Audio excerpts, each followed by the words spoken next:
Hi guys, good afternoon. Happy last week of October 2024. And happy for most people. Yesterday, some of us did not end the footballing week on a great note. I mean, The referees will always have it in for some of oh, us. Charlie, and this one I will But pick up now, some Manchester United. A penalty that never should have, but we'll get to that video another day. But speaking of Manchester United, Erik Ten Hag has been sacked by the club following a string of extremely poor results. yeah, Not just this season, but if we're being painfully honest. since 2022. Thank you. Yeah. So you see him here, you see him smiling or trying to smile in the video, Leroy Hawkson. Leroy, has the writing been on the wall for a while, like you sort of alluded to, or is it United being knee jerk? No, I think the writing has been on the wall for a very long time. I think Manchester United wanted to get rid of Ten Hag a very long time ago, but the right opportunity never came. Ten Hag has been doing well, let's say, in the cup competitions, winning the Carabao Cup in 2023 and then the FA Cup in 2024. To most people, that would be success. But to a club of Manchester United standings, the recent poor positioning of the side, the poor football of the side is not something that they can tolerate. So I'm sure that they had been planning to get rid of him for a very long time, but the right coach, the right person, the person they are looking for to take themselves to the next level just wasn't there. Honestly speaking, I still think the right person for the job is still not there. I think maybe Tuchel would have been a good choice, but unfortunately for him, for Manchester United, he has decided to become England's head coach. Another coach is Nagelsmann. He would have been an interesting pick for Manchester United, but unfortunately, he's dedicated to Germany. He wants to win something with Germany before actually moving on to the next stage of his career. So right now, the names that are currently linked with Manchester United are not encouraging. We have someone like a Southgate, which negative. What people claim negative football is not something that Manchester United want in terms of the kind of football they want to play. They also have an interesting choice would be Xavi Hernandez. We've heard that he's interested. I don't know if Manchester United wants him. I don't know if he is actually interested because the Spanish media can say anything. So it could be an interesting look, but I don't know if Xavi wants to put himself in that fire. From one fire to another fire, it's not something because I don't honestly think the problem was Ten Hag in terms of Manchester United. I think the problem was upper management. I think anybody who wants to come to Manchester United and wants to make a change will have a list of players they want to get rid of. And I don't think Manchester United is ready to get rid of all those players because one, money, and two, they are not. Let's look at a situation like Arsenal where they allowed Arteta to just cancel the contract of Aubameyang. I don't see Manchester United doing that. I think Manchester United is very profit focused. They want to get the best out of the players. So if they are going to get a player, they want to get the best value for money, and I don't see them getting rid of a lot of players because the right opportunity isn't there. So for managers that I see them going for, honestly speaking, I can't really tell at this point. Ipswich manager was his name? McKenna. McKenna was somebody who was linked with the job. Honestly, I think that maybe they should stick with Ruud van Nistelrooy because he is somebody who has proven that he can be a capable manager. I believe was it at PSV. PSV. I think keeping him until the end of the season might be the right way to go. And if he does a good job, maybe he making him the permanent manager too would not be bad. But I think that for now, the names that I'm hearing aren't good enough for Manchester United. I don't believe so. Yeah. Now, you've sort of merged what I was reserving as my last question in your submission, so thank Sure. you for that. I'm improvising and I'm throwing this to you right now. this is the second major call the Ineos-led football administration has had to do in their tenure. The first one was deciding to maintain Ten Hag after winning the FA Cup, and now this has come as well. Does that one indirectly mean that they made a mistake in June? And two, what do you think should be the way forward for them? Because they don't want their footballing legacy to be a string of mishaps. They want to make sure that the next permanent manager Man United has, which will be the first they would actually hire, is somebody who is taking the club in the direction they want. Because structure-wise, it seems from the outside that they are trying to sort everything out. There's a hierarchy when it comes to the financial side. There's a hierarchy when it comes to the business, football side of it, and you would want to make sure that the final piece fits properly. So, what do you think Ineos are about to do right now with regards to the next person? Not necessarily in terms of profile, or like in terms of not so yes in terms of profile, but not necessarily in terms of names. Okay, so when it comes to Ineos, I feel like they have actually put together a very strong team in terms of a footballing sense with Dan Ashworth, Barreda. I hope I'm saying that name correctly. I don't want any trouble. I think they've put together a strong footballing team. The thing is, will that team gel? And what exactly are they going to want from a head coach? I feel like when it comes to Manchester United, they should sort of sit down, think to themselves, what kind of football are we going to play? Do we want more like a defensive, three at the back, counter-attacking system? Do we want to go that route? If that's the case, I think Amorim from Sporting Lisbon would be perfect for Manchester United, and I'm sure he'd be available. But if they want to go, let's say, the possession football, attacking wise, with Dominating games throughout. yes, throughout, then they need to find a coach that will fit that mold. And I feel like that is what they need to do. But for now, I think that when it comes to the final piece is the head coach. I think the team, the backroom staff is actually very good. I'm not going to deny it. Manchester has a very good backroom staff. They just need the person to helm that backroom staff. I don't think Ten Hag was that person. And now that he's gone, the team needs to sit down and figure out what exactly they want.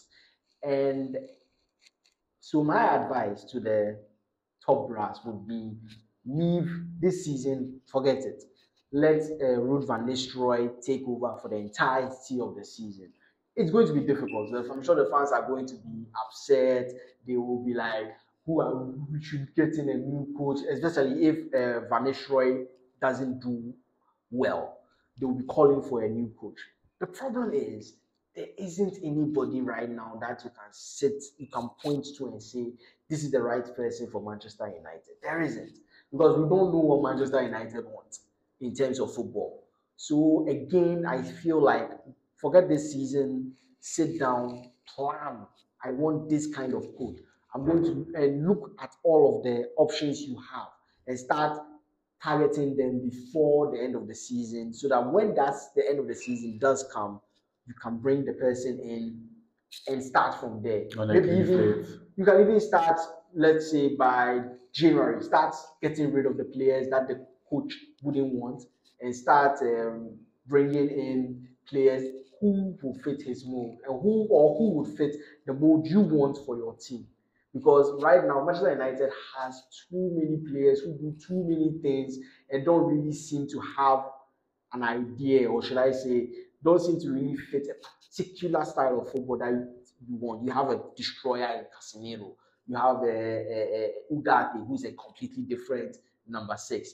You have so many different players who do different things that you don't know what exactly Manchester United wants in terms of their football.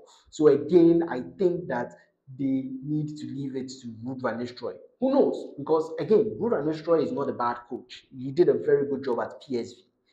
So again, leave it to him. Figure out what you want. Start.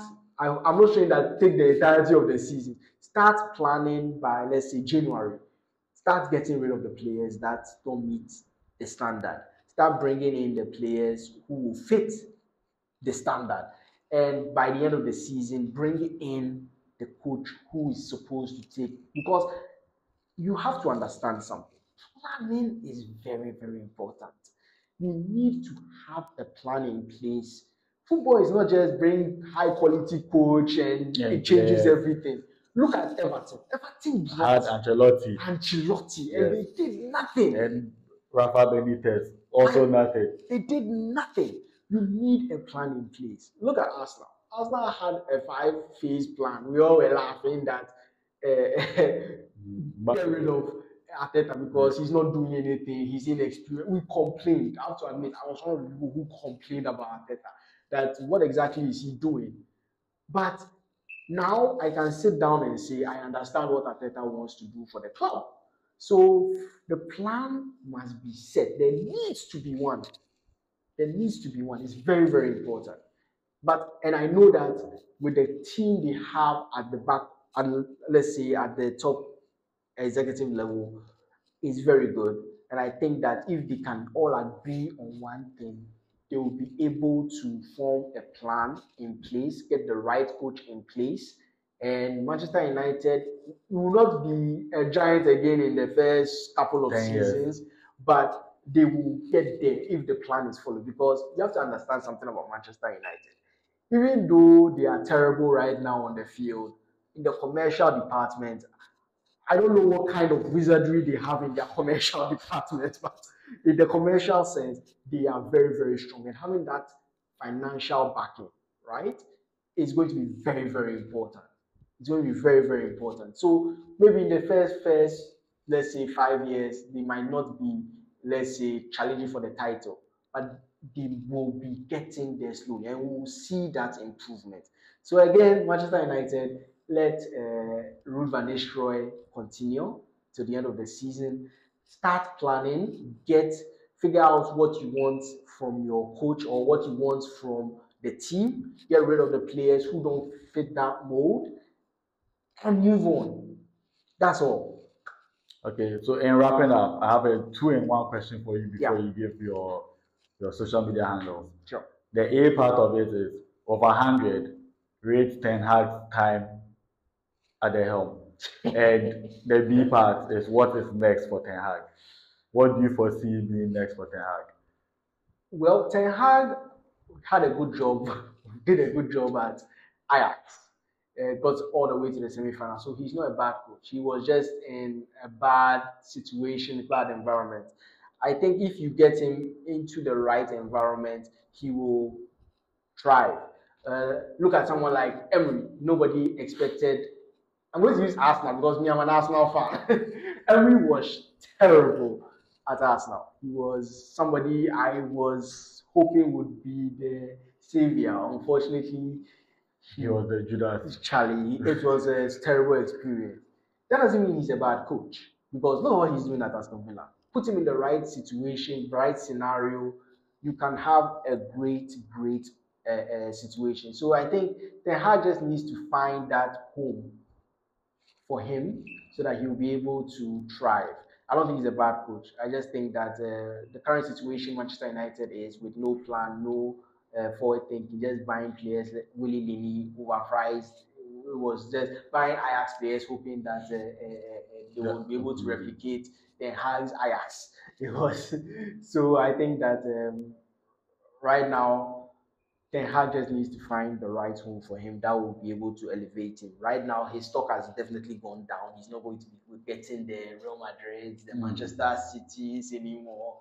You have to go to a mid-level team. That's, I think, where he is. I don't think he is that. I think he can actually manage a top-level team. But for now, right now, his stock has really gone down, and he would have to be more of a mid-level team.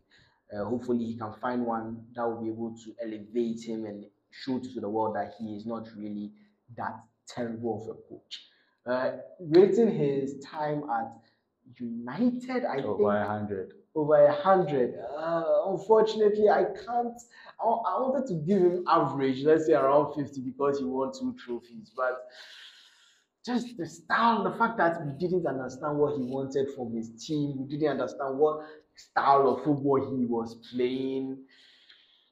I I just can't give him 50. So I would have to give him around like a 48, 46%. That's it. So let me strike average 47%. Sorry, 47%. Okay, Yeah, okay. that would be fine. Okay, so Leroy Hawkson rated Ten Hag's time at Old Trafford 47 Yeah, over 100. yeah. Guys, let me know what you also feel about Eric's time at the helm of the Red Devils. And follow Leroy Hawkson on. Real Le Hawkson. That's RealLehawkson. That he's Real moving Le his Hawkson. hand like he's writing in a with a quill and stuff. Yes, I am. I am. You know, The Harry Potter experience. Charlie, the glasses. So Yes. you know. He left the scar. So guys, follow this Harry Potter as well as JAYBREW3690 personally and THEBREWSHOW3690 professionally. So the first one was James Brew and the second one is the Brew Show. Best of luck to Manchester United, best of luck to Erik Ten Hag in his future endeavors, and Yeah. best of luck to all of you who are going to watch this video. Stay blessed.